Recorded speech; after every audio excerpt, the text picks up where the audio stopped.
For most objects that enter our solar system, their motion is predictable, bound by the clean, quiet laws of gravity. From the moment of detection, astronomers calculate paths using nothing more than mass, velocity, and sunlight, and time and again, those predictions hold. But with 3i Atlas, something began to feel off. Initially, everything followed the script. Discovered in mid-2025 by the Atlas Survey Network in Chile, this third confirmed interstellar visitor was plotted, tracked, and forecast with high confidence. It was moving on a hyperbolic trajectory, not bound to the sun, not tied to any planet, just a deep space wanderer passing through. The kind of object you observe, document, and then forget as it sails off into the darkness. But in the days and weeks following its perihelion, its closest approach to the sun on October 30th, something changed. Not all at once, not dramatically, just a whisper at first, a slight deviation in arc, a change so small that only the most precise orbital models could detect it. The data came in from 3 independent observatories: NASA's Jet Propulsion Laboratory, ESA's Solar Orbiter, and the Canada-France-Hawaii Telescope. All 3 teams noticed the same anomaly. 3 Atlas was no longer following its projected outbound trajectory. Instead of continuing along the smooth, gravity-driven escape path it was expected to follow, the object had begun to veer, slightly but consistently in the direction of Jupiter. At first, the deviation was dismissed as observational noise, the sort of numerical jitter that comes from atmospheric distortion or calibration drift. But with each new dataset, the course change became more certain. It wasn't a one-off. It was an arc, gentle, persistent, and gravitationally inconsistent. Natural comets often exhibit small course changes after perihelion. The sublimation of ices, water, carbon dioxide, and other volatiles, can create jets of gas that act like microscopic thrusters, pushing the comet ever so slightly off course. These are known as non-gravitational accelerations, and they're usually chaotic, random, asymmetric. But this was different. The shift in 3i Atlas's trajectory wasn't chaotic. It was smooth, curved. It formed an elegant, coherent path that wasn't deflecting outward, but bending inward, toward Jupiter. And that made scientists pause, because a gravitational pull from Jupiter would have produced a much slower arc, if any at all. The object was still too far out for Jupiter's gravity to have such a pronounced effect. Yet here it was, turning, just enough to be noticeable, but not enough to make noise, not enough to raise alarms, just enough to whisper quietly in the orbital data, "I am choosing this path." The object's motion began to resemble not a natural outgassing deflection, but something more deliberate, as if the object were responding to a coordinate, not just drifting toward Jupiter by accident, but aligning with it.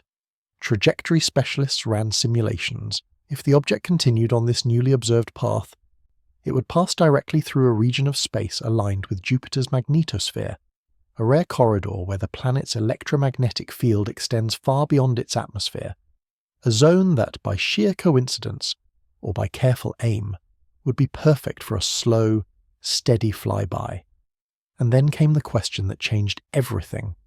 What if 3i Atlas wasn't just passing Jupiter? What if it was targeting it? That possibility, that an interstellar object could intentionally shape its course across tens of millions of kilometers, pushed scientists into uncomfortable territory. Because if that were true, then something inside this object was responding, adjusting, navigating, and natural objects don't navigate, they drift, unless this one was different. For a while, the explanation remained simple: gravity. After all, Jupiter is the largest planetary body in our solar system, a gas giant with more than twice the mass of all the other planets combined. Its gravitational influence extends far beyond its visible disk, warping space and pulling in comets, asteroids, and interstellar debris with silent authority. But in the case of 3i Atlas, gravity wasn't enough. The object's path wasn't simply being tugged, it was changing, not in erratic bursts or sudden jolts, but in smooth, intentional curves. The shift was too pronounced to be written off as standard gravitational deflection, and too controlled to be dismissed as noise. Scientists began ruling out one natural cause after another. First, random outgassing. Comets are known for releasing gas and dust as they warm near the sun. This release acts like a microscopic engine, pushing the object ever so slightly in the opposite direction of the ejection. But for 3I Atlas, there was no corresponding jet activity strong enough to account for the change. And more importantly, natural jets behave unpredictably. They vary with surface rotation, sunlight, and structure. But 3I Atlas was showing none of that chaos. Its motion was consistent, purposeful. Not the random flutter of a snowball in space, but the turn of a rudder. Then came the acceleration data. Teams at the European Space Agency and NASA's JPL cross-checked their measurements, using Doppler shift readings, trajectory mapping, and historical comparisons. What they saw couldn't be explained by any conventional model. The object wasn't just turning toward Jupiter, it was accelerating in that direction. Not rapidly, not dangerously, but steadily. To generate that kind of acceleration, something had to be applying force, but the source of that force remained invisible. No visible jets, no fragments, no coma expansion, just quiet movement with momentum. That left only one possibility, a non-gravitational acceleration. In the astrophysical world, non-gravitational forces are rare, and rarely sustained. Most involve venting from rotating comets or brief magnetic interactions, but this wasn't brief. This was sustained over days, weeks, and it seemed to be aligning the object more and more closely with a future intersection point, right along Jupiter's orbital corridor. So scientists looked deeper. They began modelling sunlight itself as a possible driver. It sounds improbable, but light, though massless, exerts pressure.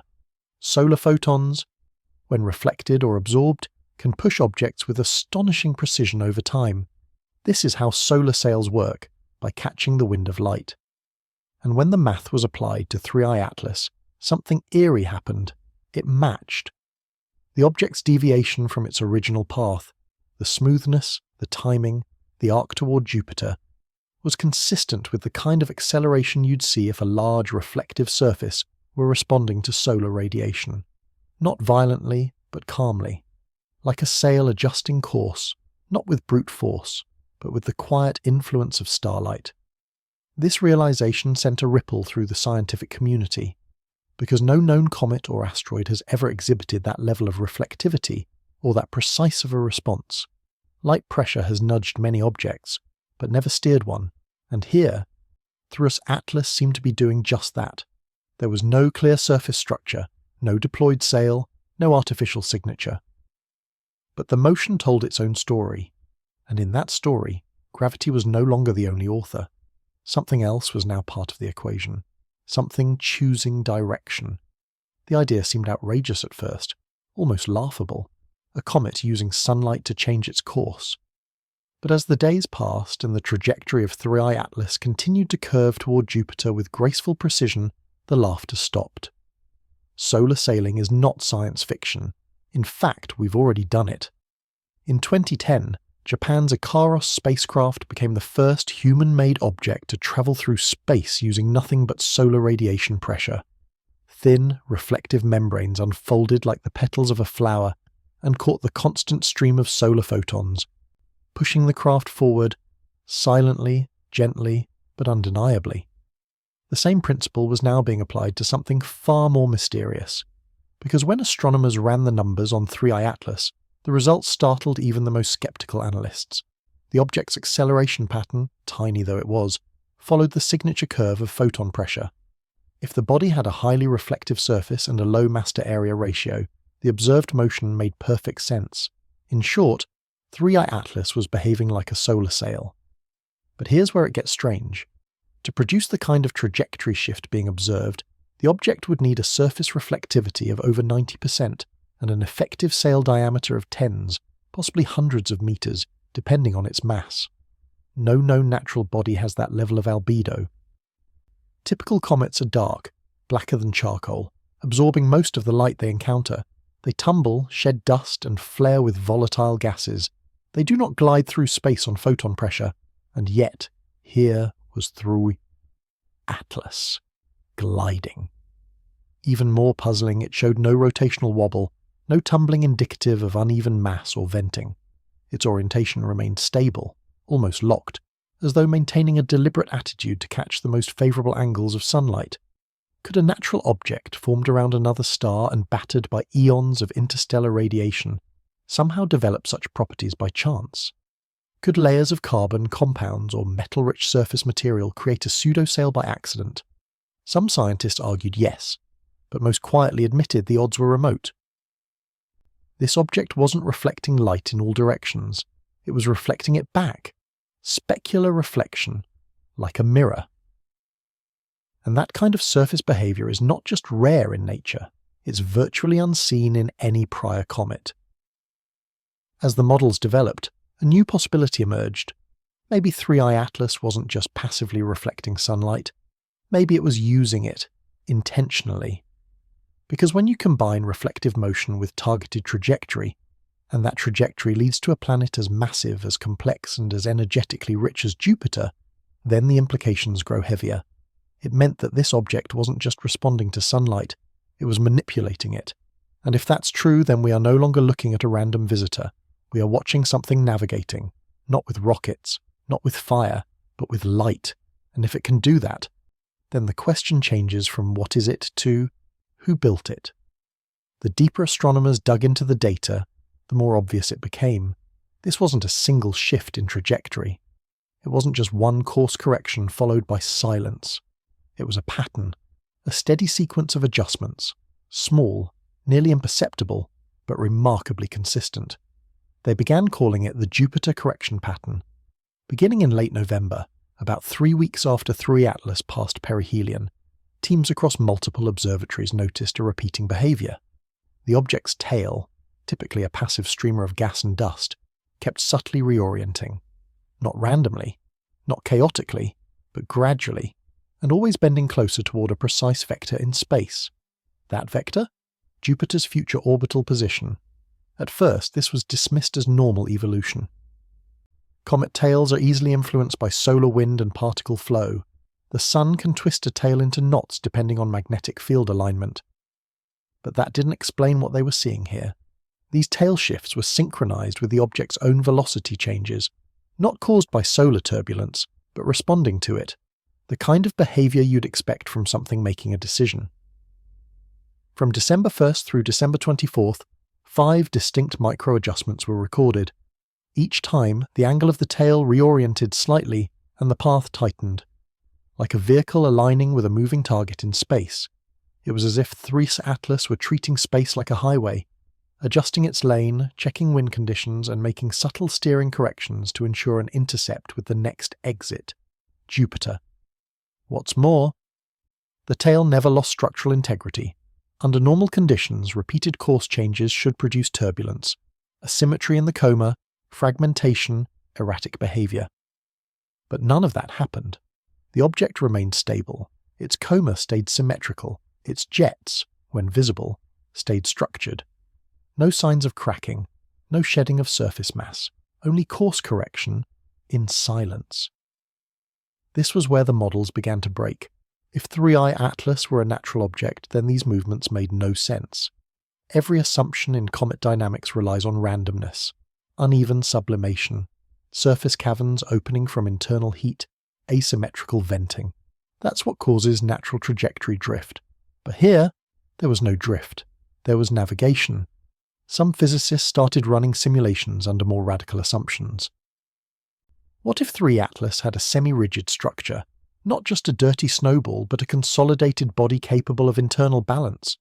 What if, instead of being driven by surface vents, it was reacting to sunlight as a whole, distributing pressure through coordinated surface area changes? The results were disturbing.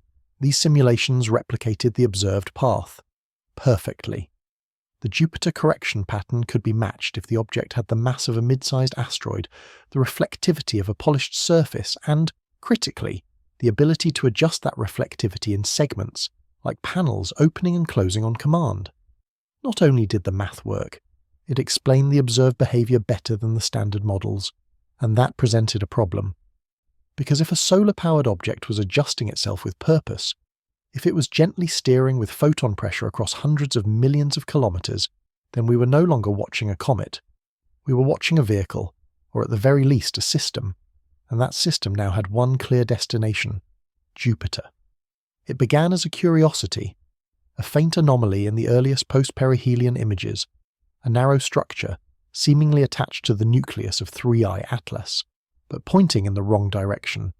At first, no one paid much attention. It was thin, weak, almost ghost-like.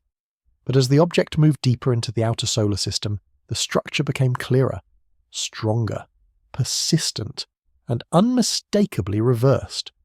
Comets always show a tail pointing away from the sun. That's basic physics. Solar radiation and solar wind push ionized gas and fine dust particles in the opposite direction of sunlight. It's one of the few constants in cometary observation. You can rely on it like clockwork. But 3I Atlas had something else, something far more confusing. An anti-tail, a narrow bright extension that pointed not away from the sun, but toward it. That alone was strange. But even stranger, over the following weeks, that anti-tail began bending, curving gently, not toward the sun anymore, but toward Jupiter. This is where conventional explanations started to unravel. There are known cases of comet anti-tails. They're usually optical illusions, dust trails laid down earlier in the orbit viewed edge-on by Earth-based observers.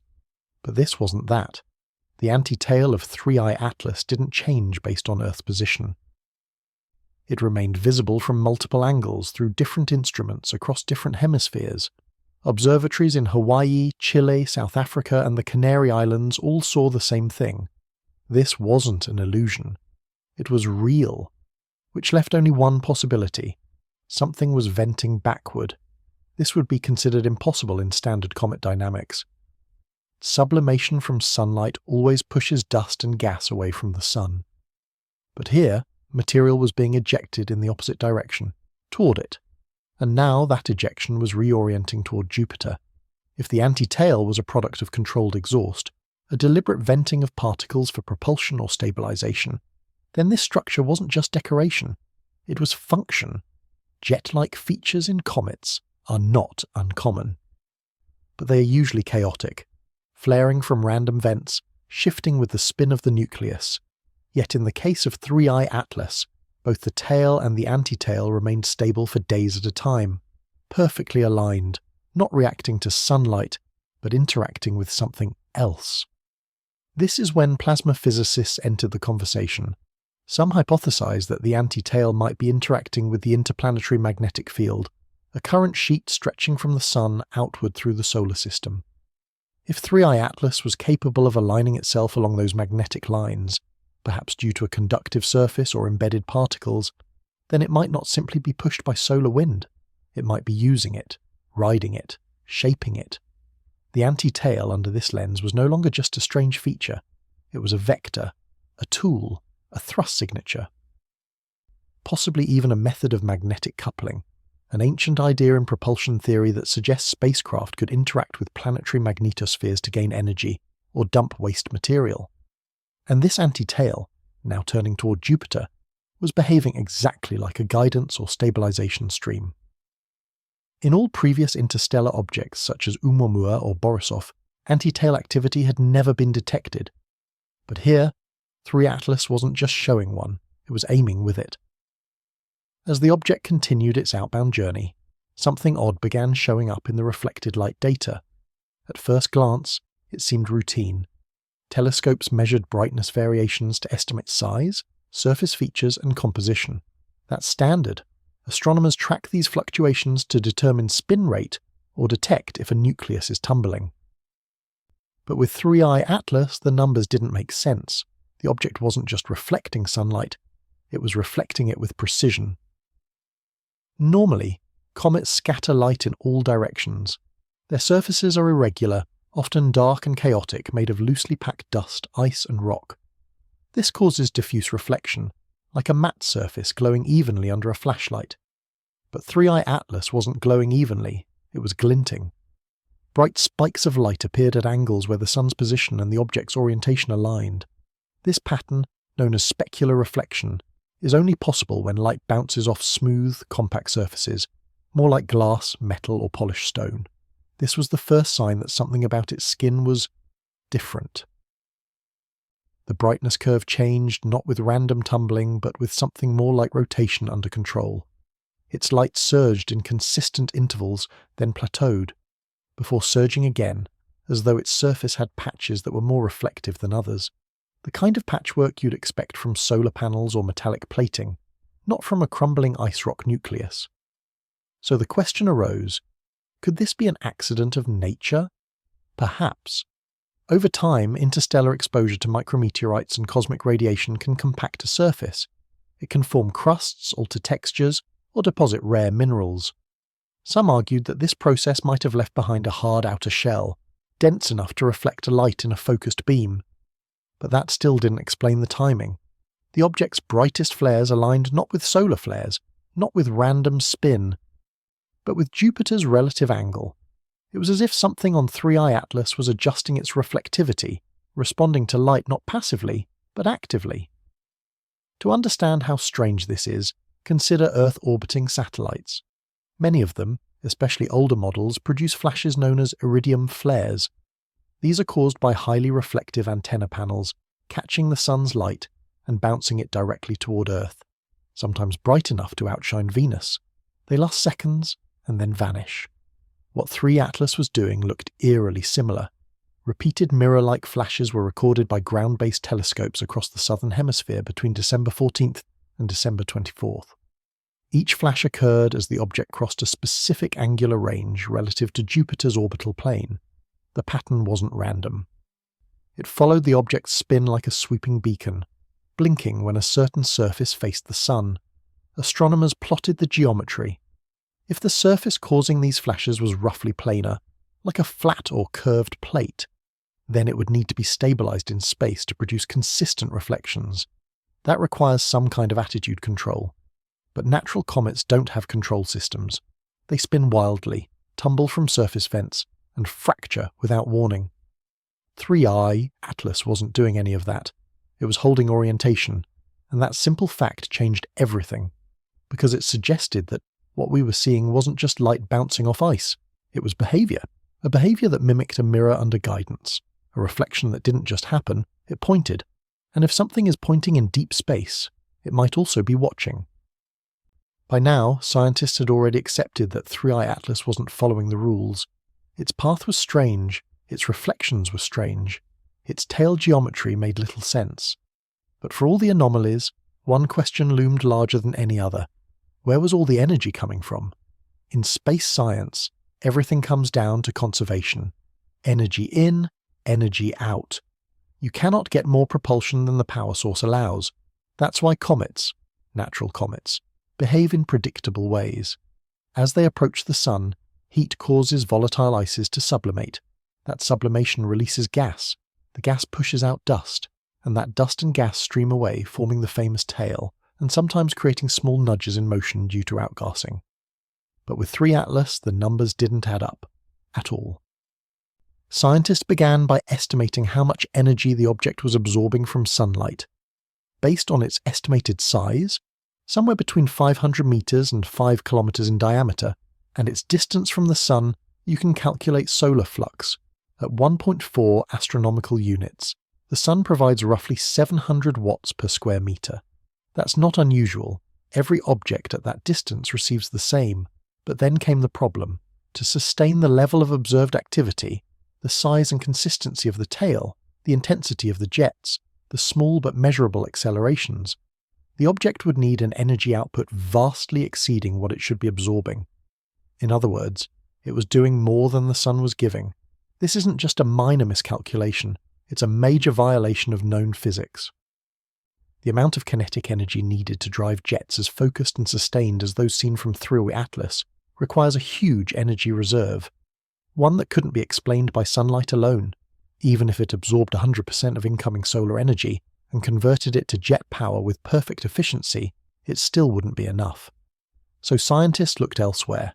Could the object be using stored energy? Some theorized it might be venting material that had been trapped and frozen over millions of years. But that would show up in the spectra. You'd see water vapor, carbon dioxide, or carbon monoxide escaping in massive quantities. But only modest levels of sublimation were detected. Others proposed more exotic ideas. Could it have radioactive decay happening inside? Unlikely. There was no thermal signature that matched a heat-generating core. And so the last possibility, the one no one wanted to say aloud, was design. Because when you consider all the behaviors observed, solar alignment, trajectory correction, mirror-like reflections, and now energy output beyond solar limits, you're no longer describing a comet, you're describing a system. In human engineering, energy budgets are planned down to the watt. A satellite must store energy in capacitors or batteries. It must regulate output to avoid collapse, and when energy is released, it is released with intent. 3i Atlas showed no signs of waste, no random flaring, no thermal surges, just controlled output like a machine rationing fuel. The only natural comparison might be geysers on Saturn's moon Enceladus, or the cryovolcanoes on Pluto, but even those vent irregularly and show heat signatures. 3i Atlas does not. It emits nothing until it needs to, and then it behaves like a system executing instructions, and once that energy is spent, it stabilizes again. If this is a machine, then its budget is being managed. If this is a rock, then it's breaking every rule we have. Either way, the math doesn't lie. The energy is real, the behavior is consistent, and nature doesn't conserve power this perfectly. Once the energy imbalance became undeniable, scientists stopped looking at individual measurements and began looking for patterns. Not brightness alone, not trajectory alone, but correlations. They aligned the timelines, solar activity, light fluctuations, directional changes, and when those layers were stacked, something unsettling appeared. Every meaningful change in 3i Atlas coincided with a change in its environment. When solar radiation increased, the object responded. When magnetic conditions shifted, the object adjusted. When particle density rose, the object stabilized. There was no delay, no thermal lag, no chaotic overshoot. It reacted in real time. That detail mattered more than anything else. Natural bodies do not react instantly. Heat takes time to conduct through material. Gas takes time to build pressure. Sublimation takes time to ramp up. Even the most active comets show delays between cause and effect. 3i Atlas did not. When solar wind density increased, subtle changes appeared in the shape of the tail within minutes. When the interplanetary magnetic field reoriented, the anti-tail shifted with it. These responses were small but consistent, like a system maintaining balance rather than a body being pushed around. Astronomers began referring to this behavior quietly as coupling. Coupling means interaction. It means two systems exchanging energy or information in a way that produces feedback. In physics, coupling is common in engineered systems. It is rare in loose collections of ice and dust. Yet that is exactly what the data suggested. 3i Atlas was not merely exposed to space conditions, it was responding to them. One of the strangest clues came from low-frequency radio observations. During several observation windows in December, faint broadband disturbances appeared near the object's projected position. These were not signals in the sense of communication. They carried no structure, no repetition, no encoding, but they were localized. They appeared when the object was passing through regions of elevated plasma density. And they vanished when it left those regions.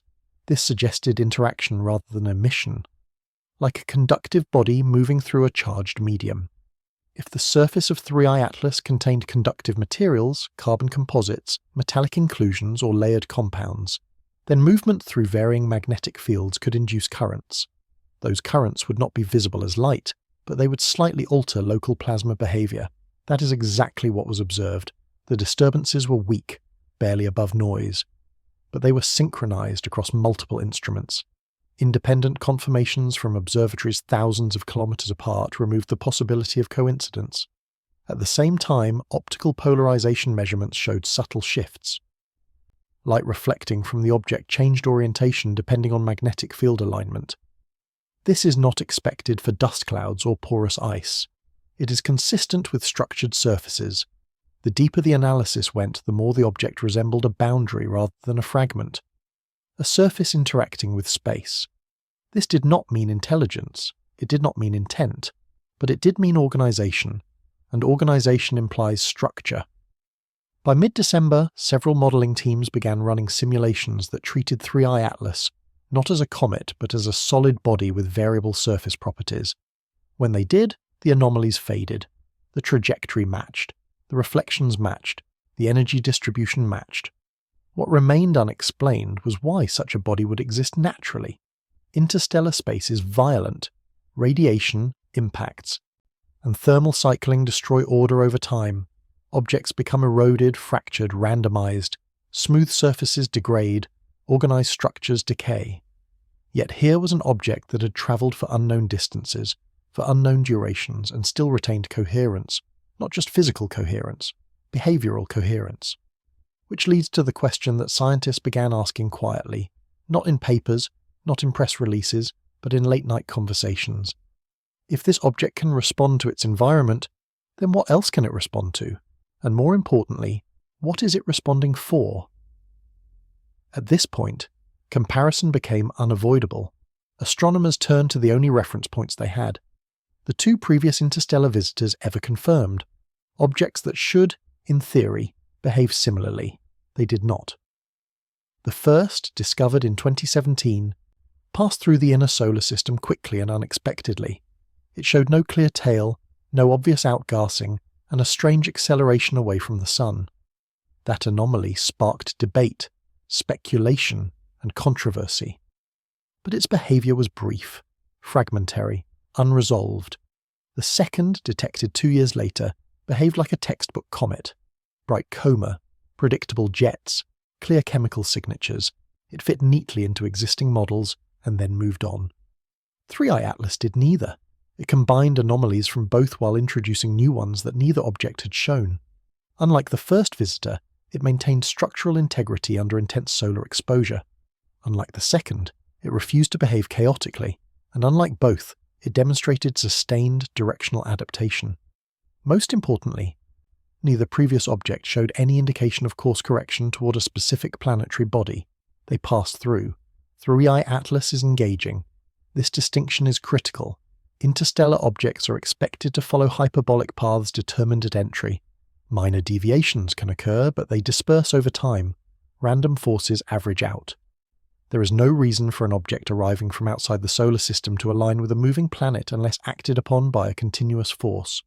That force does not appear to be gravity, it does not appear to be outgassing, and it does not appear to be random. When orbital historians reconstructed the trajectories of the earlier visitors, they found no comparable patterns, no anti-tails, no synchronized reflections, no magnetic coupling, no sustained non-gravitational acceleration. 3i Atlas stands alone. Some scientists suggested selection bias. Perhaps earlier instruments were not sensitive enough. Perhaps these behaviors were missed. But that explanation fails under scrutiny. The behaviors seen in 3i Atlas are not subtle in aggregate. They are obvious when layered. If similar patterns existed in earlier objects, they would have left traces. They did not. Which suggests one of two possibilities. Either 3i Atlas is a rare outlier, a statistical anomaly formed under extreme conditions that happened only once in our observational history, or it represents a different class of object entirely, a class we have not encountered before. That possibility carries weight, because if this object is different in kind, not just degree, then our assumptions break. We are no longer studying variations of comets or asteroids. We are studying something new, something that behaves coherently across multiple domains: physical, electromagnetic, kinematic. Nothing in planetary science occupies all three simultaneously, yet here it is. The lack of precedent is not evidence of impossibility, but it is evidence of novelty. And novelty in astrophysics is rare. When it appears, it usually marks the edge of understanding. As December 28th arrived, one thing was clear. 3i Atlas was not fading into obscurity like its predecessors. It was becoming more defined, more predictable, more aligned, and unlike every interstellar object before it was not leaving the solar system unchanged, it was interacting with it. And its next interaction, now clearly visible in the data, lay ahead. Jupiter was no longer a coincidence, it was the destination. As scientists traced the trajectory of 3i Atlas deeper into the orbital frame that encircles Jupiter, something strange occurred at Lagrange Point 2. This is one of the regions of gravitational balance between the planet and the Sun, typically a place of relative calm, often used by space agencies to park observatories or passive satellites. But as 3i Atlas entered proximity, the sensors posted near this point began to return mismatched data. At first it was subtle. A few telemetry streams from a probe anchored at the L2 position showed minor positional drift. It could have been solar pressure or a mild fluctuation in the magnetic sheath. But then, the drift wasn't mild anymore, it was progressive and directional, as if the equilibrium point itself had slightly shifted. Not due to a planetary wobble or natural orbital behavior, but because something was interacting with the region's balance directly. Multiple simulations were rerun. The results showed that the only way this disturbance made sense was if an external mass, dense but not overly large, had inserted itself into the space in a way that affected the gravity map without being visually obvious.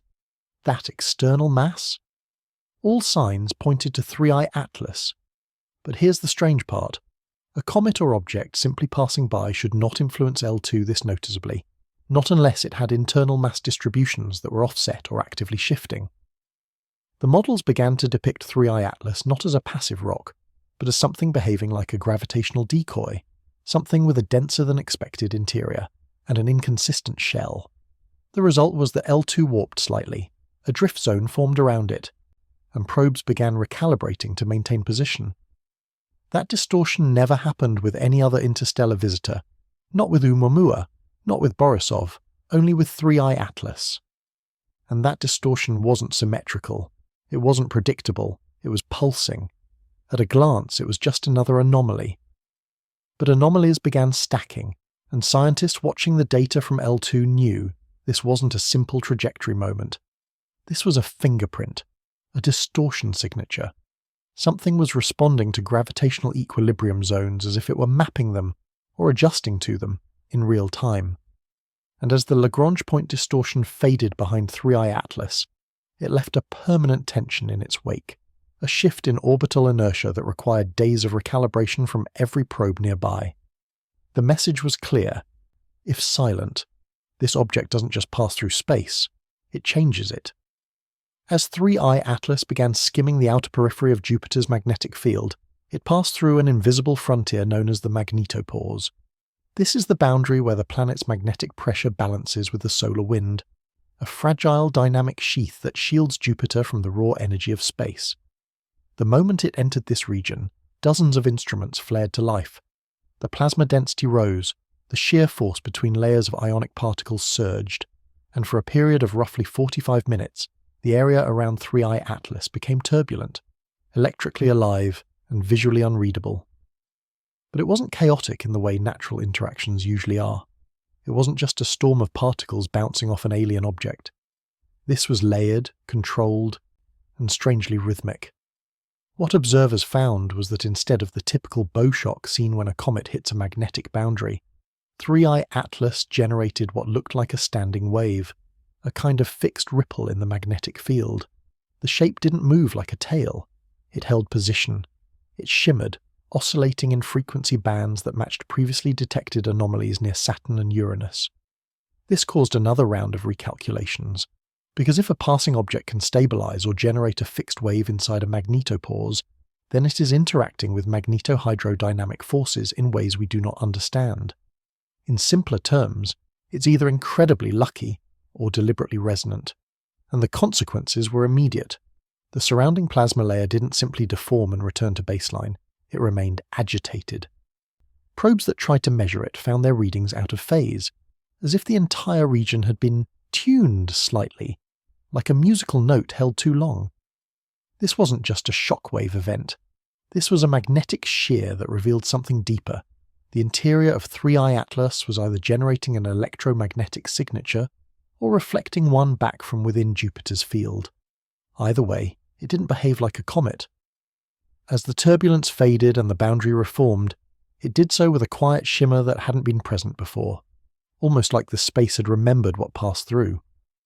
By the time Earth's magnetic field had stabilized in the wake of 3I Atlas's passing, something peculiar began to register along the edge of the heliospheric boundary, a subtle, prolonged compression wave that wasn't coming from the Sun, but from the object now well beyond Earth. Instruments stationed aboard the Themis and magnetospheric multiscale missions picked up quiet pulses in the magnetopause, not from solar flares or coronal pressure, but from another direction entirely. The vectors pointed toward 3I Atlas's new trajectory, and what they found wasn't a typical electromagnetic echo, it was pressure. a low, wide, consistent increase across multiple layers of heliospheric shielding, as though something was displacing the plasma environment around Jupiter before it even arrived. The magnetic boundary layers, usually responsive only to intense solar bursts, began to behave like tension lines, quivering just slightly under invisible weight. These pressure pulses coincided with disturbances inside Jupiter's own magnetosphere, detected earlier than expected, suggesting that Atlas was influencing Jupiter before its approach, not just upon impact. This wasn't gravitational alone. The leading hypothesis was that Atlas's outer shell, or field, had expanded since its Earth pass, not physically in material form, but in its influence, possibly electromagnetic, possibly through ion displacement of the solar wind, or something more exotic. It was as if Atlas was dragging an invisible envelope behind it, like a boat pushing ripples before it even reaches the dock. NASA analysts called them pre-contact distortions, measurable zones of changed pressure radiating ahead of 3I Atlas's new vector. To visualize it, imagine a submarine approaching the ocean floor, but long before it arrives, the sand and sediment begin to rise, pulled by some field of motion that can't be seen, only measured. This ripple wasn't constant. It pulsed. Every few hours, a mild contraction would register along the edge of the heliosphere. Then silence, then another. The pulse rate didn't follow solar rhythms, it followed Atlas, and the pulses matched the time intervals seen in other parts of the journey, from near Mars, from its moment near the Sun, and again near Earth. Always in threes, always spaced the same. The result was unsettling. If Atlas was moving toward Jupiter, it wasn't drifting. It was pushing through space, altering fields as it went, with a clear path and a kind of silent, repeated rhythm. And Jupiter, with its massive magnetic envelope and complex multi-layered atmosphere, might be the only object in the solar system large enough to reflect back what Atlas was emitting. A mirror of sorts. But the fear wasn't just reflection. The real fear was resonance, because if 3I Atlas wasn't just targeting Jupiter's position, but something within its magnetosphere, something inside the pressure zones, then we weren't looking at a flyby. We were looking at synchronization. Long before the object would enter Jupiter's immediate space, something else began to happen. Something the public never heard about in real time. The Galilean moons, especially Ganymede and Europa, began to emit new harmonics. These were not visible signals. They were tonal, electromagnetic oscillations, like background music from the Jovian system suddenly shifting pitch. Radio telescopes on Earth had long mapped the rhythmic pulses of Jupiter's moons. The system hums, literally, with low-frequency radio emissions dancing between the planet and its satellites. But now, that song had changed. Slightly at first, then drastically. Europa, in particular, started sending harmonics that no one had heard before, tones that fell outside the expected range of magnetospheric coupling. What's more, these harmonics didn't originate from surface reflection or induced magnetic fields. They came from inside, from the subsurface ocean layers beneath its icy crust. And they were sinking. Ganymede's emissions, usually stable due to its internal magnetic field, began to fluctuate in amplitude, forming wave patterns that aligned with Europa's new oscillations. This wasn't coincidence. The timing perfectly aligned with the pressure pulses detected earlier, the same ones linked to 3I Atlas.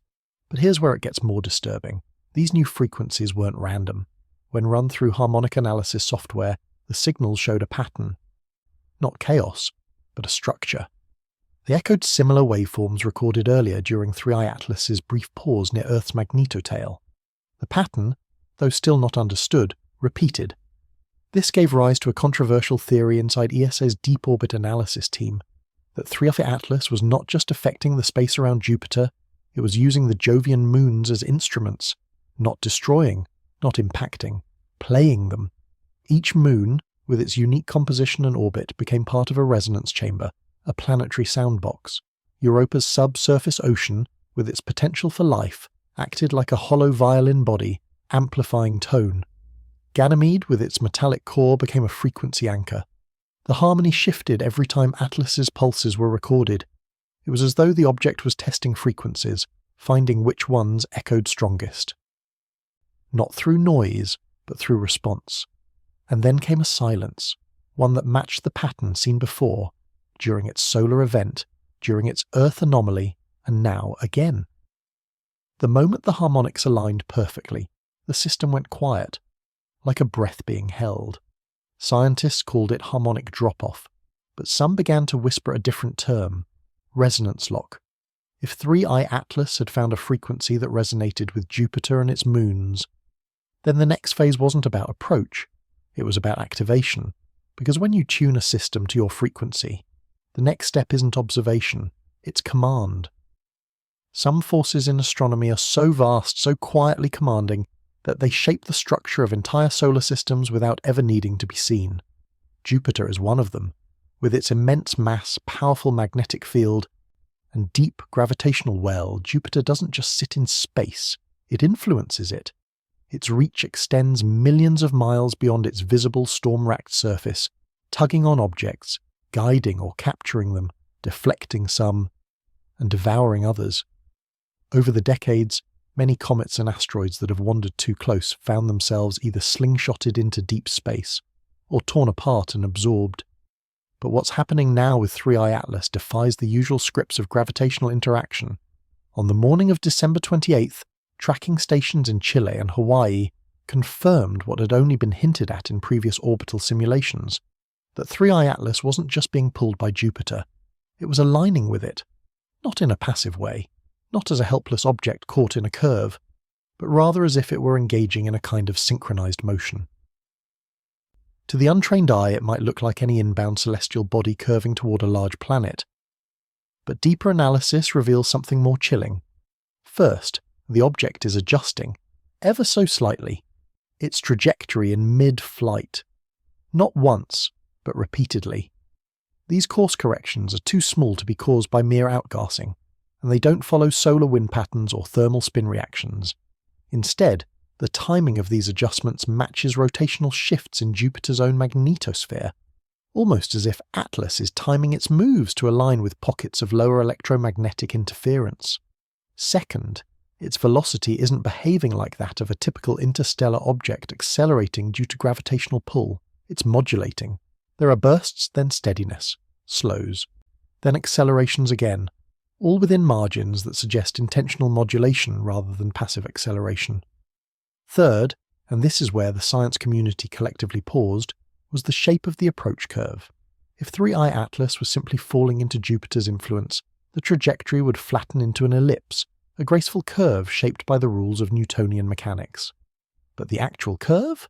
It's asymmetric, tilted, almost as if it's angling itself into one of Jupiter's Lagrange points, those delicate gravitational balance zones where objects can remain stable without falling inward or being thrown away. Why aim for those? That's when the questions became unsettling.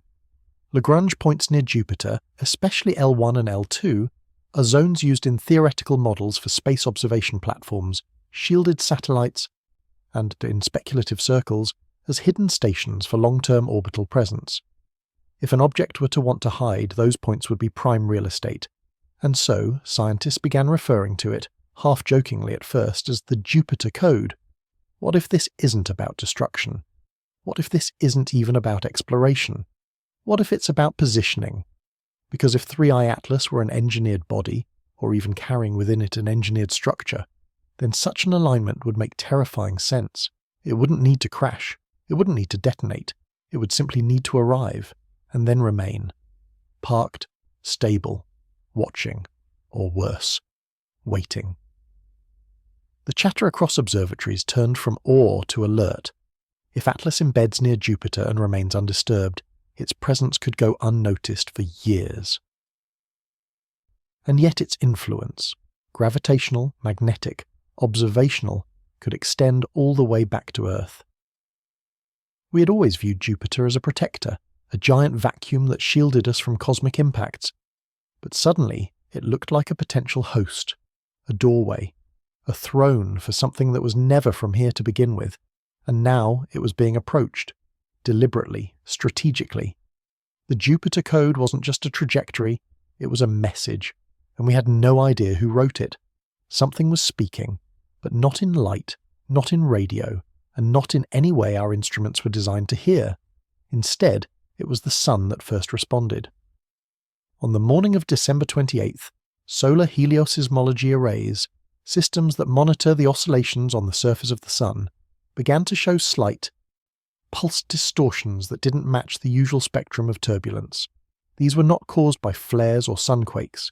The patterns were low in amplitude but unusually rhythmic, almost like a soft tapping on the outer layers of solar plasma. That same morning, gravitational interferometers across Earth's surface began to pick up an unfamiliar variation.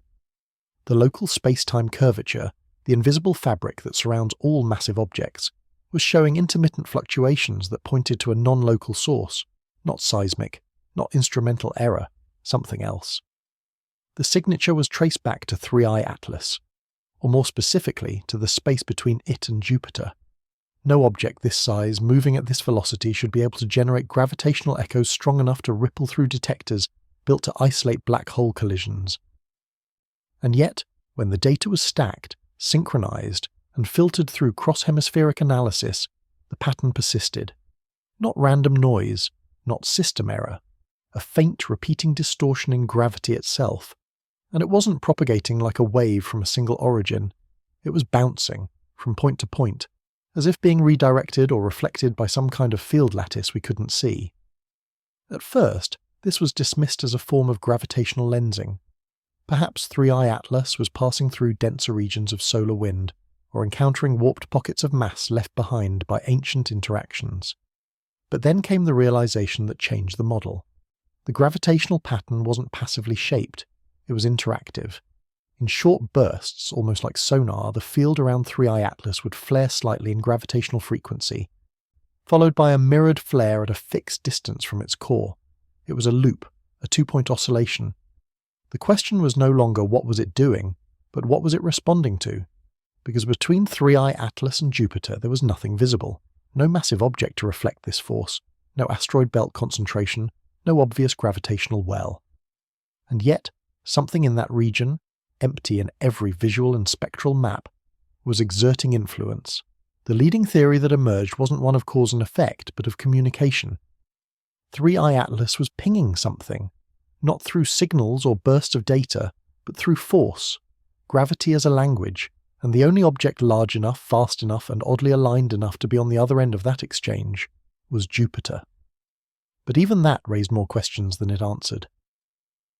Because to reflect or redirect gravity like this, the recipient must not only be massive, it must be equipped or composed in such a way that it can control its interaction with surrounding space-time. Jupiter is big. It distorts space simply by existing. But it doesn't shape gravity this precisely, not by natural processes, unless something was embedded in Jupiter's magnetosphere, something synchronized to Atlas, something old, a relay, a gravitational mirror, or maybe even a lens, focusing the field that 3I Atlas now used as a navigational whisper. That idea of gravitational triangulation sent ripples through mission control rooms on 3 continents. Because this wasn't movement, it was alignment.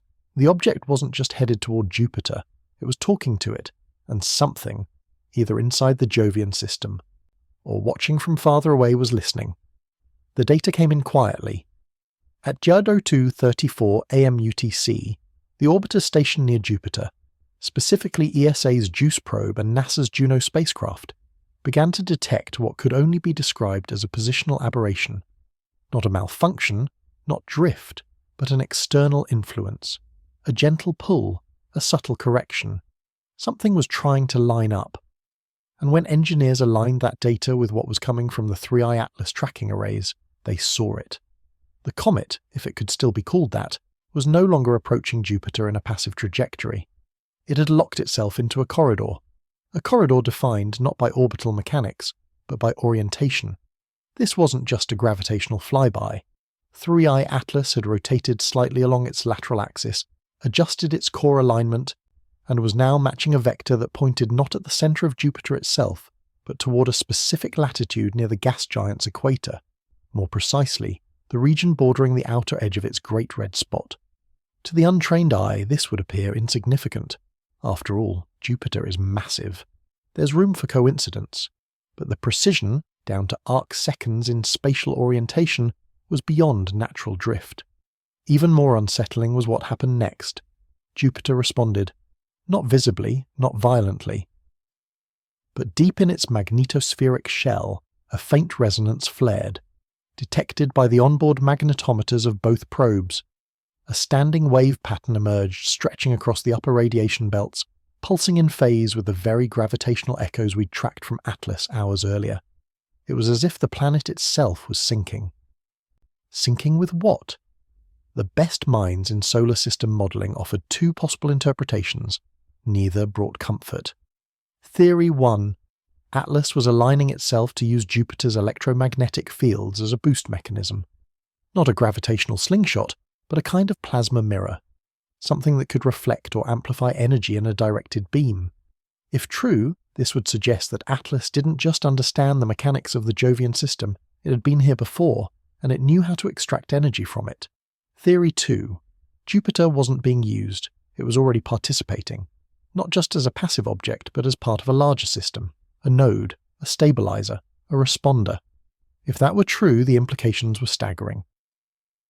Because that would mean some part of Jupiter's structure, or something hidden within it, was designed for this interaction. Whether ancient or artificial didn't matter in that moment. What mattered was coordination. Every 15 minutes the pulse returned. From Atlas to Jupiter, from Jupiter back to Atlas.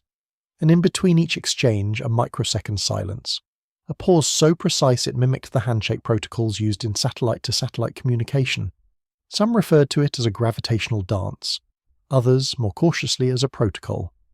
The implications filtered upward quickly, from observation teams to government advisors to defense coordination centers across NATO and the ESA. Because if Jupiter was responding, the question shifted from what is Atlas doing to who programmed this to happen. Still, many dismissed it as overinterpretation. Jupiter, after all, was a chaotic system, full of storm cells, plasma exchanges, high-energy radiation belts. Coincidences could form in the chaos, but chaos doesn't repeat itself this precisely. And it doesn't synchronize with external objects in 24-hour intervals. At Mission Control in Chile, one astronomer wrote simply in the log, "Jupiter is locked, Atlas is aimed, something is about to begin." But what? Nobody knew if the alignment was a preparation, a message, or a trigger. What was clear, however, was that we were no longer watching a comet pass through space. We were witnessing the activation of something scripted, and the next step, whatever it was, would not be random. It would be deliberate. The deeper they looked, the more the data began to bend in one direction. Over the past 24 hours, a combined set of observatories, ranging from NASA's Deep Space Network to ESA's Solar Orbiter, had begun to notice something uncanny. All the minor fluctuations in the comet's path, all the microbursts of acceleration, the small, precise angle corrections, it all formed a pattern. One that, when extrapolated across time and space, pointed unshakably toward a single target: Jupiter. This wasn't just a natural gravitational slingshot maneuver. It wasn't the classic parabolic arc we'd expect from a rogue object pulled along by the sun's influence. No, this path was intentional, too smooth, too directed, too reactive to changing gravitational conditions. Every correction brought it closer to the gas giant's most complex feature, its magnetosphere, and that's where things took a turn into the unexplained. Unlike Earth's relatively modest magnetic field, Jupiter's magnetosphere is vast, extending millions of kilometers into space, strong enough to trap deadly radiation, and dynamic enough to create auroral phenomena hundreds of times more powerful than anything on Earth. But what researchers began to suspect was far more bizarre than auroras or radiation belts. They were beginning to think Jupiter wasn't just passively influencing 3i Atlas. It might have been calling to it. That sounds absurd at first. How could a planet call an object across space? But this wasn't metaphorical. Jupiter emits natural electromagnetic waves, especially through interactions with its moons like Io.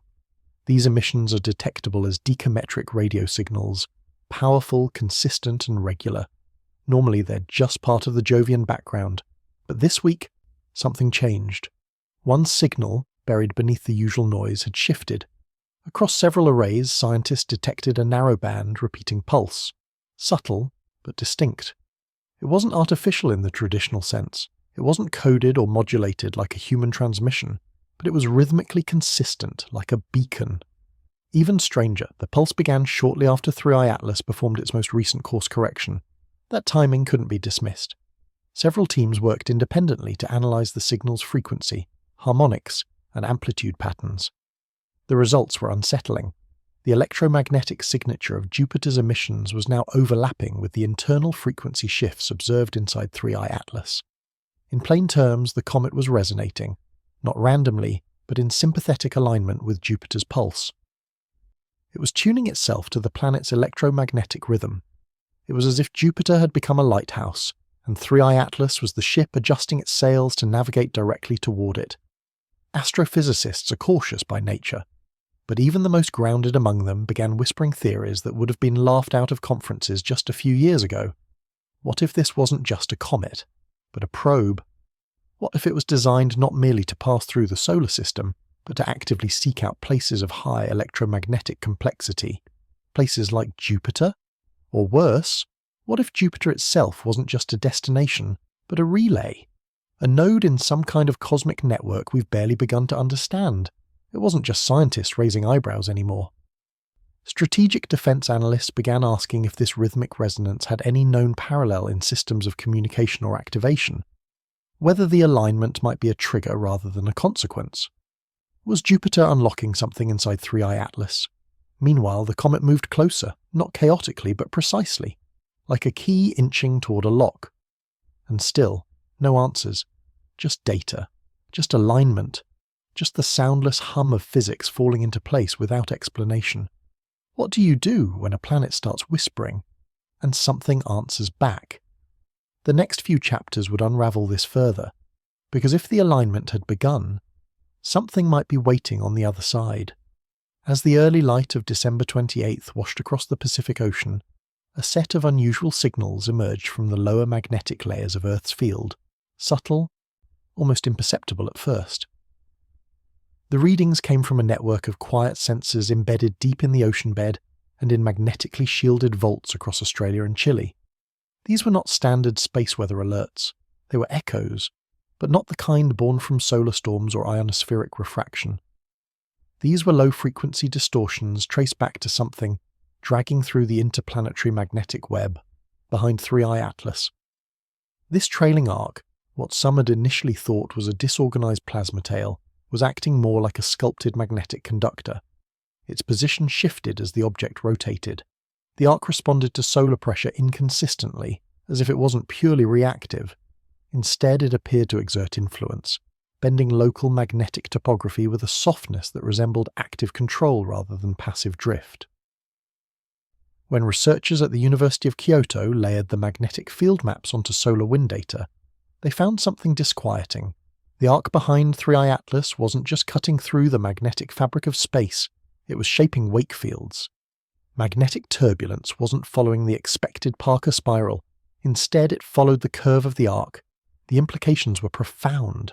In most cases, a comet's tail behaves like a weather vane, pointing away from the sun as ionized particles are blown outward by the solar wind.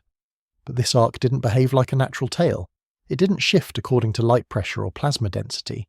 It curled, elongated, and twisted, sometimes even counter to what the sun's energy should have dictated. This led to a disturbing hypothesis. What if the arc wasn't simply trailing behind Atlas, but tethered to something else? One model, produced in silence by a private think tank in Northern Europe, visualized the arc as a magnetic anchor, an interface between Atlas and a distant, invisible object, something that had not yet revealed itself, something that might be pacing the comet, or guiding it. But guidance wasn't the most alarming part. What unsettled even the most grounded astrophysicists was how the arc reflected Earth's magnetic rhythm. Within its pattern were intervals that matched harmonics of Earth's Schumann resonances, those natural low-frequency pulses that travel between Earth's surface and the ionosphere. The arc was resonating with Earth, not in full, not clearly, but enough to create a pattern of synchronization. Almost like a conversation. Could this have been coincidence? Theories emerged. Plasma wave coupling, long-range magnetic mirroring. But none of them adequately explained the precise timing, especially not when the arc began to throb in tandem with a minor geomagnetic storm already unfolding over the poles. The NASA Magnetosphere Mapping Team, operating in conjunction with the European Space Agency, quietly retasked their orbital magnetometers. They began scanning not just for field strength, but for signal purity. They wanted to know if the arc was producing clean electromagnetic output, the kind that could be decoded.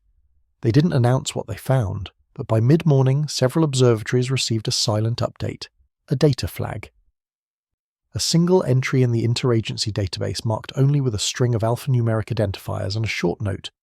Patterned frequency detected. Matches no known cosmic or terrestrial origin. The arc behind 3i Atlas had become more than a tail. It had become a transmitter. But to what? And for whom? As astronomers continued tracing 3i Atlas through its trajectory beyond Earth, a separate mystery began to unfold. Not ahead of the object, not within it, but behind it. This wasn't a tail in the traditional sense, not ionized gas lit by solar radiation, not charged particles trailing under the force of the solar wind. What emerged was stranger, subtler, and deeply concerning. It was a wake, but not one of matter, a distortion, a spatial footprint carved into the fabric of the heliosphere that refused to dissipate. The wake had no mass. It left no debris. But wherever 3i Atlas had passed, that space no longer behaved normally. It became slightly refractive to electromagnetic energy. Not dramatically, not enough to be seen with the naked eye, but enough to throw off tightly calibrated instruments. Observatories across California and the Canary Islands began reporting minor calibration errors when scanning previously mapped regions of sky. Radio dishes started returning slight delays in signal when pinging deep space satellites. Even the European Space Agency's solar orbiter reported odd phase shifts in its telemetry when attempting to measure standard solar ejections near Atlas's previous coordinates. At first, these were dismissed as isolated equipment errors, thermal drift, minor particle interference, but then a pattern emerged. The distortion aligned precisely with 3i Atlas's flight path through Earth's orbital neighborhood. More unsettling, it persisted, days after the comet had moved on. Space is supposed to be elastic at this scale. When a comet passes, the magnetic and plasma environment reshapes itself quickly. But this wake held its shape, like a scar, or a trace, or a memory of movement. A multidisciplinary team from the Max Planck Institute attempted to model the region. Using a combination of Lagrangian field mapping and magnetohydrodynamic simulations, they discovered something no natural comet should leave behind. A persistent asymmetry in the local plasma density, as if the flow of solar particles had been slowed, curved, and then never fully returned to equilibrium. In essence, something had dragged space. But what kind of object could alter solar plasma flow with such precision, and not through raw energy, but structure? The only precedent came not from astrophysics, but from Earth-based experiments in magnetic reconnection and stealth propulsion. Certain military-grade plasma tests had shown that under rare conditions, plasma fields could be draped or sculpted to create invisibility bubbles, electromagnetic cloaks that bent signal rather than absorbing it. That's what this wake resembled. Not a trail, but a memory of a cloaked presence. And then came the anomalies. Cosmic ray detection stations near the Arctic Circle began logging dips, short, repeated voids in their normal influx of high-energy particles. These should have arrived uniformly, unaffected by 3i Atlas. But something in the wake was absorbing or deflecting them. When mapped in time, the anomalies formed a repeating pattern, like ripple echoes of something massive and invisible, moving behind the comet's known coordinates. Whatever it wasn't material in the way we understood it. No reflected light, no direct mass signature. But it was there, like an empty zone moving through full space. By noon, UTC, one astrophysicist privately referred to it as the ghost engine, a theoretical construct that could sculpt space behind a body in motion, enabling manipulation of drag, inertia, and visibility. Publicly, no such claims were made. But inside data vaults across the world, researchers now had a new term for the region behind 3i Atlas, the silent corridor. Because whatever moved there didn't make a sound, and yet it left everything changed. As 3i Atlas continued its post-Earth trajectory, the wake it left behind was only part of the mystery. What came next defied a more fundamental law, one that holds the solar system together: gravity. For centuries, humanity has relied on the elegant reliability of gravitational mechanics. Every comet, asteroid, planet, and moon, regardless of origin, obeys the same invisible tug. Whether guided by Newtonian predictions or Einstein's relativity, motion follows mass. Trajectories are calculable, dependable, and testable. But then came the drift. It began with a correction. The Jet Propulsion Laboratory's Deep Space Navigation Group, responsible for precision tracking of interstellar bodies, noticed a tiny discrepancy between 3i Atlas's projected trajectory and its actual path, a deviation so subtle that it was measured in microradians. But for an object moving at tens of thousands of kilometers per hour, that tiny angle meant the difference between missing Mars by millions of miles or coming dangerously close. Initially, they blamed outgassing. Natural comets often vent gas or ice, especially after passing the Sun. These emissions can nudge their path unpredictably. But there were no visible plumes, no jets, no tail eruptions, and 3i Atlas had already passed its solar perihelion weeks ago. It should have stabilized, but it didn't. Instead, it drifted. Consistently, rhythmically, and in one direction, inward, toward the Sun's gravity well, but not along a curve that matched any known natural orbital decay. It wasn't spiraling, it wasn't falling, it was leaning, as if pulled by something else, or guided. By day 3 of the anomaly, gravitational lensing studies from Chile revealed that starlight passing near Atlas was being bent slightly more than its current mass should allow, not drastically, but measurably. The conclusion: either its internal mass had increased, again, or something invisible was exerting influence near it. Speculation quickly turned to the idea of a gravitational tether. In theory, if an object could produce a microgravitational field, even a temporary one, it could bias its own movement without using conventional propulsion. Think of it as falling sideways. Instead of expelling mass to move forward, the object would reshape the slope of the space it falls through. This would require precision manipulation of mass or space-time curvature, something never observed in nature. And yet, here it was, a drift not caused by thrust, not caused by orbit decay, but by apparent preference, a bias in direction. China's Tsinghua Observatory, operating an advanced hybrid gravimetric magnetic field mapping array, offered a second data point. The field around 3i Atlas was not just asymmetric, it was dynamic. At irregular intervals it would deform slightly, almost like a heartbeat. A pulse in gravity, no radiation spike, no mass shedding, just a soft wave through space-time itself, and then came the vector reversal. At 2:13 am UTC, for a span of just 6 minutes, the object slightly curved away from the Sun before returning to its prior path, a move so antithetical to natural mechanics that every observatory flagged it as a sensor error, but the error repeated in multiple systems, independently.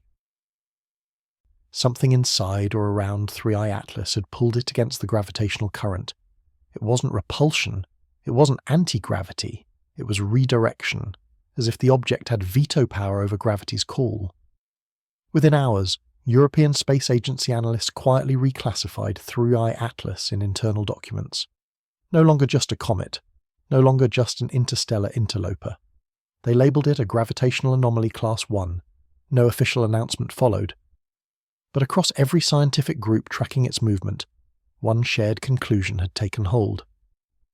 3i Atlas was not just moving through space, it was moving with intention.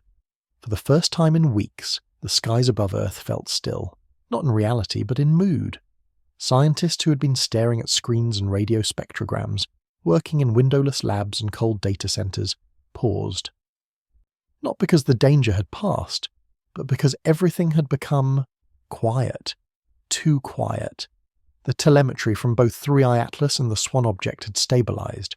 No sudden ejections, no bright flares, no electromagnetic pulses, no inexplicable gravitational ripples. And yet, no one was at ease. Instead, the global monitoring network had entered what researchers began calling the waiting phase, like standing on the beach just before a tsunami makes landfall. The water recedes, Silence falls, and every instinct warns you that something massive is coming. The stillness was not peace. It was tension compacted into vacuum, and space, in its infinite patience, was holding its breath. Across observatories in South Korea, Australia, Brazil, and Switzerland, analysts had marked a strange rhythm in the patterns. The coma of Three-Eye Atlas, once dynamic and chaotic, now rotated in synchronized oscillations pulsing every 72 minutes. The Swan object, meanwhile, had reduced its tail signature by nearly 19%. That meant either one of two things: the object was conserving energy, or it was preparing for a transformation. In Zurich, the Astrophysical Institute's AI network flagged a rare convergence. Not just a trajectory alignment, but something far more intricate. Gravitational phasing, the kind that precedes binary orbit capture or collision scenarios. Two objects syncing in rhythm, drawn not just by proximity but by intent, if that word could even be applied to celestial mechanics.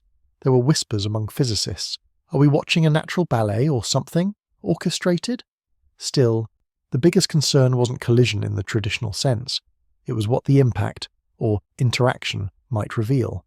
If these two objects did merge, fragment, or activate a secondary event, the result wouldn't just be visible from Earth, it might change how we understand interstellar visitors entirely, because until now, the assumption was that such objects were passive, relics from formation epochs, wandering aimlessly through gravitational corridors.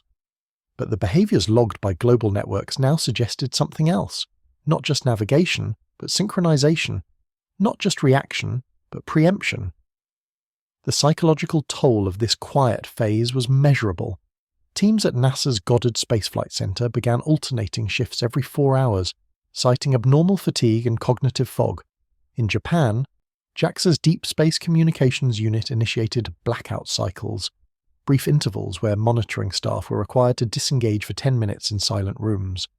The tension feels biological, one lead technician noted, as if the human body knows something is coming before the mind can accept it. And then came the strangest anomaly of all. At precisely 03:03 UTC, Earth's Van Allen radiation belts began pulsing, not randomly, but in harmonic resonance with the 72-minute cycle detected around Three-Eye Atlas. The inner belt fluctuated slightly, followed by the outer layer 10 seconds later. This was unprecedented. There had never been a recorded event where a distant interstellar object directly influenced the electromagnetic heartbeat of Earth's protective shield. The data was undeniable. The pulses matched. It wasn't an attack. It wasn't interference. It was a rhythm, like a knock on a door not yet opened. The kind that doesn't demand entry, but announces presence. In the absence of chaos, Earth's defenses had started to listen. In the quiet before the collision, the planet had begun tuning itself, and space was not silent anymore. When the final signals began to emerge, they didn't arrive in the form most scientists expected. No blinding flash, no electromagnetic shockwave, no cometary fragmentation caught in high-speed telescopic footage.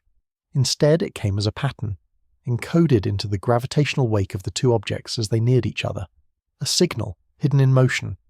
At first, it looked like noise. Orbital drift calculations began to show slight deviations, not just from Three-Eye Atlas, but from the Swan object as well. These weren't traditional course corrections caused by sublimation or solar wind.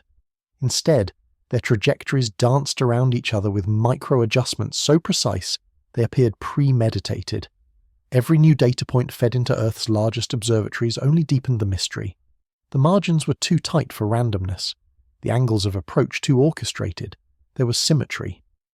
NASA's Goddard Center decoded the pattern first, not as binary code, but as harmonic intervals. Using interferometry and Fourier transformation, their physicists converted the gravitational oscillations into audio frequencies. What emerged shocked everyone. A perfect mathematical scale, a tonal pattern that followed the Fibonacci sequence in intervals of 13, 21, 34, and then silence. This wasn't just a gravitational interaction anymore. It was a form of communication, encoded in mass and motion. One object, likely Three-Eye Atlas, had initiated the sequence. The Swan object had responded, and now the Earth was receiving the residue of that signal across its planetary field. By the time the two celestial bodies entered their closest convergence, just over 960,000 kilometers apart, Earth's magnetosphere had already begun reacting. Auroral activity, typically strongest near the poles, was being detected at latitudes as far south as Mexico and southern Spain. But the colour was different, less green, more violet and electric blue, as if the atmosphere itself was recalibrating its interaction with the incoming fields. Meanwhile, solar observation platforms like SOHO and STEREO recorded a sudden contraction of the solar wind in the direction of the objects.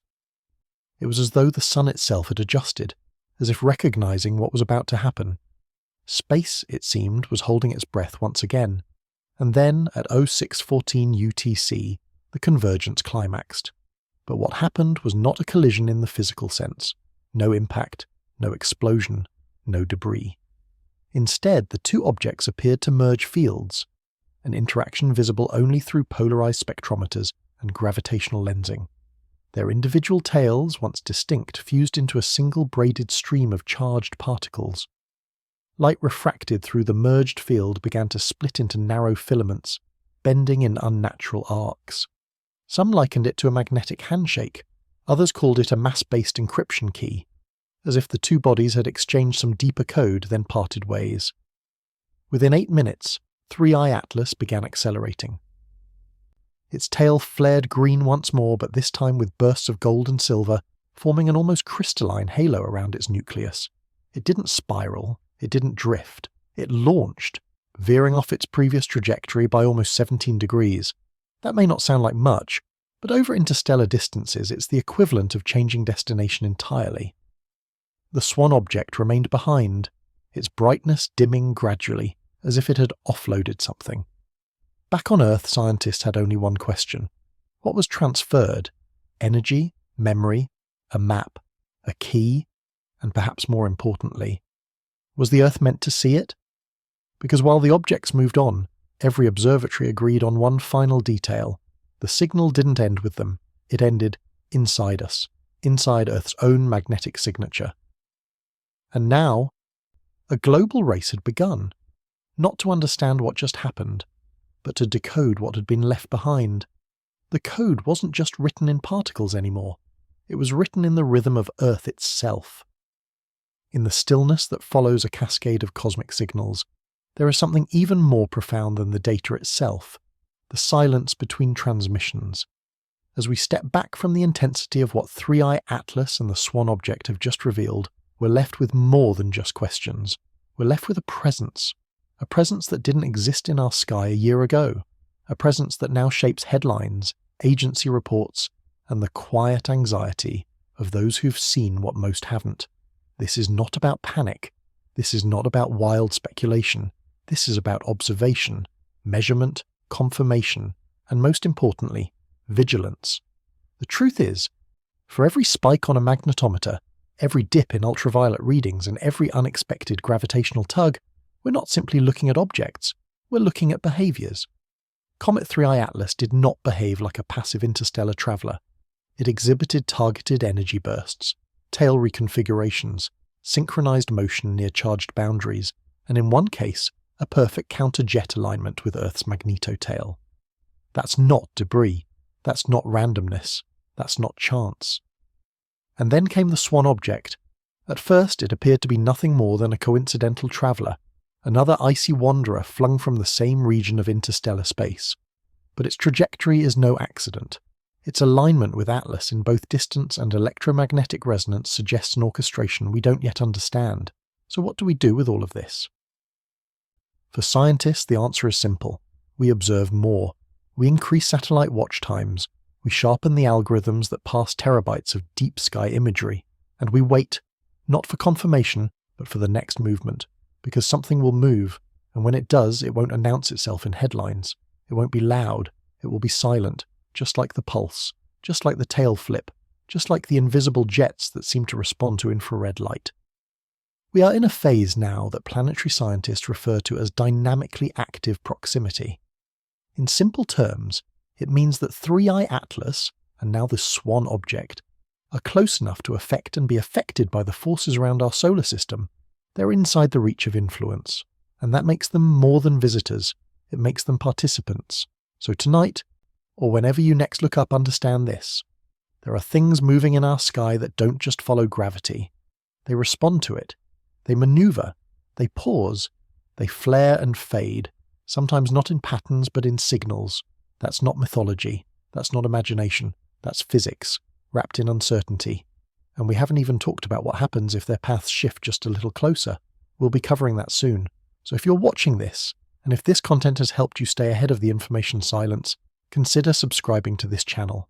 Share it with those who still think the sky is empty, and tell me where you're watching from. Because if this trend continues, everyone on this planet will be in the observation zone. Until then, remember, sometimes the universe sends messages in silence, and when it does, the only question is, will we hear them in time,